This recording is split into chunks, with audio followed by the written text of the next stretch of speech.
Hey guys, today I'm actually going to talk about my fiance and his medical conditions. First of all, I'd like to note that my fiance has spina bifida, and his level of spina bifida is T12. That means it's on his lower back.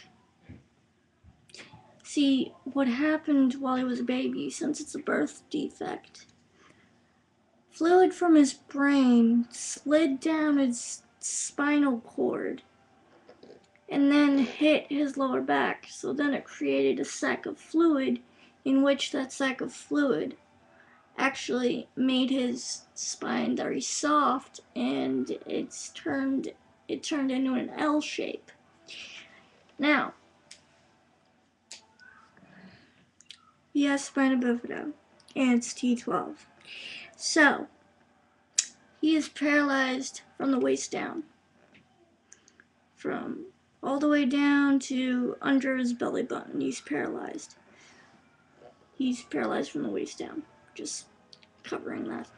So he can't feel his penis, can't feel his legs, feet, but nothing below his waist. But anyway, now that I've gotten that out of the way, he also actually has a artificial urinary sphincter. Now that's on the left side of his testicle, and it goes through his penis, and it helps him pee. See, he has to catheterize himself. Hence, I'm going to give you a demonstration.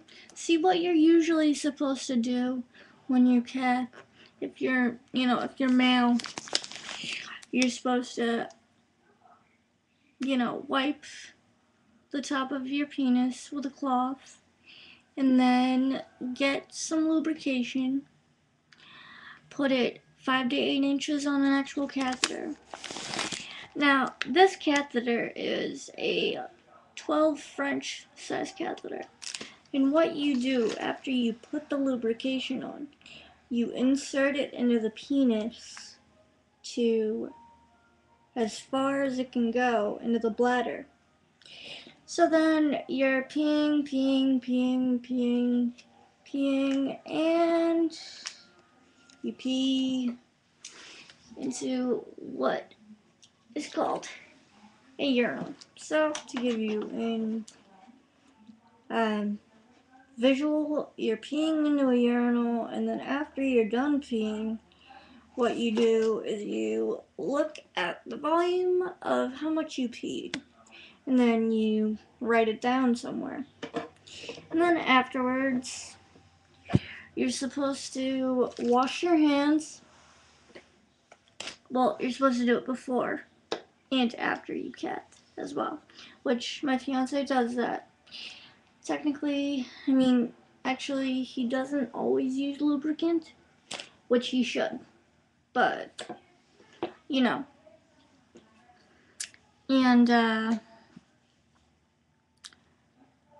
since he cannot feel below his waist, and everything like that,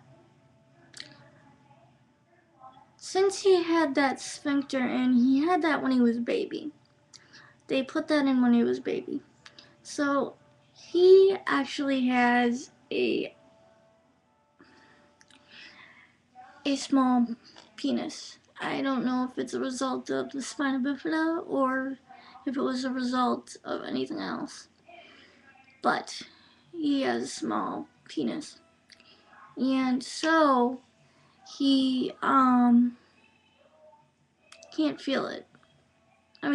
He can feel vibration on his penis and his ass bump, and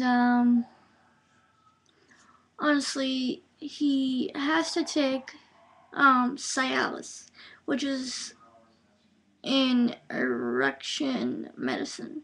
It makes his penis get hard, that way he can have sex. He uses that. He doesn't really like to use it a lot because he gets headaches from it. And that's about it on that. So, anyway, he also has what you call hydrocephalus. Now, hydrocephalus is when the brain has fluid inside it. Now, hydrocephalus is a very serious condition. Basically, if you get too much fluid inside your brain, you will either die or become mentally challenged. So, anyway, my fiance has a VP shunt. And what they do with the shunt, he has it on the right side of his head. So, they stick it in the right side of his head. They make a hole. They feed it through his brain and where the fluid is inside his brain. They feed it through there, and then they feed it through his chest, his stomach. And that's what they do to get that in there. Now, there is malfunctions.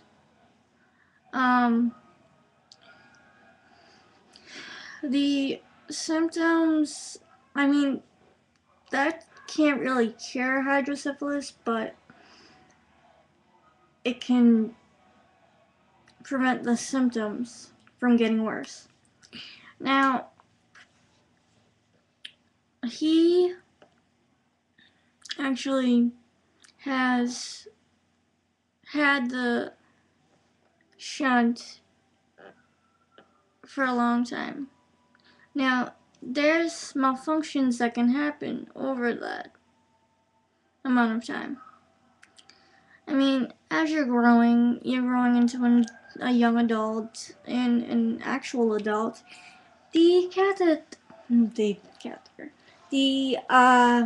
shunt can grow, can't grow with you. So after a while, the shunt will no longer be able to filter out all of the fluid. So actually, anyone that's ever had a shunt should go to the doctor to get it replaced every 5 to 6 years through their life. And, because things could happen, like the shunt can crack, clot,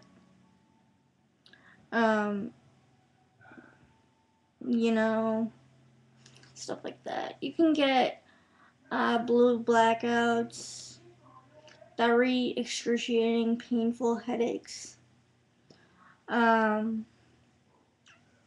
You know,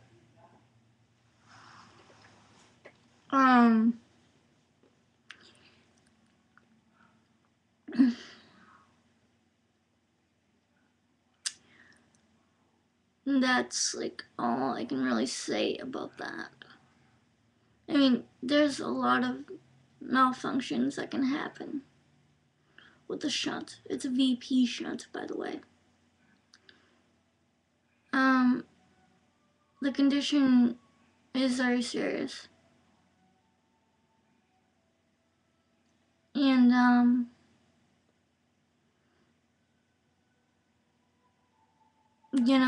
I'm lucky that he is actually alive today. But anyway, those are basically his conditions of problems that he has. Spina bifida, can't feel below his waist, confined to a wheelchair. Can't walk. Can't do anything like that. Can't feel his legs. Can't feel his feet. Can't feel his penis. Anyway, to add to the sphincter topic, he can feel when he needs to pee, though.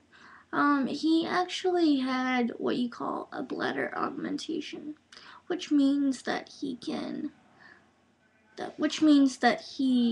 had his bladder enlarged. That way he could possibly hold more.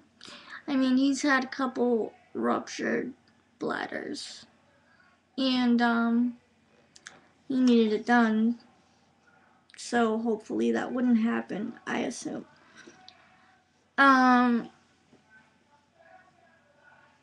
But anyway, he has been catting all his life, so he knows how to cat, he knows what he should do, wash his hands before and after he does his catting. Which he does that. Clean his penis? Yes, he does. He also has to squeeze the sphincter to activate it so he can pee. And then it deactivates itself. There is a button that you can press to make it be off for longer for surgeries and whatnot. Yeah, there is a button for that. And anyway, trying to see if I forget anything.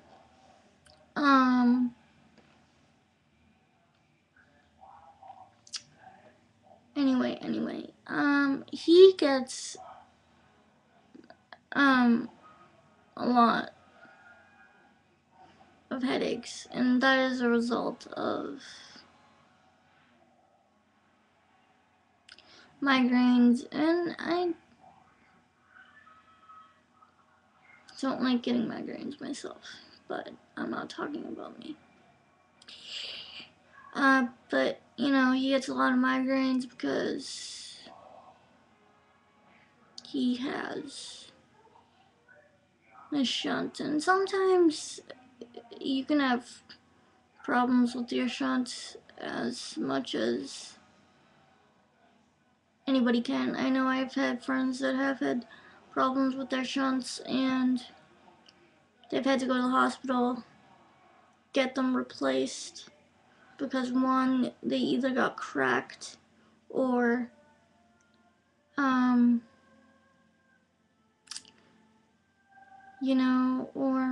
cracked or clotted through the tube. So it's a very painful process. I've seen it. People have excruciatingly painful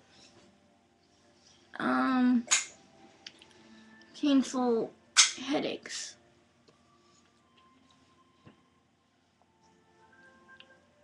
You know, so I've seen it. It's not fun. I get scared when he goes in the hospital. I don't like it. But anyway, I hope you found this video to be very educational. And I guess I'm gonna go. Okay? So, see you later.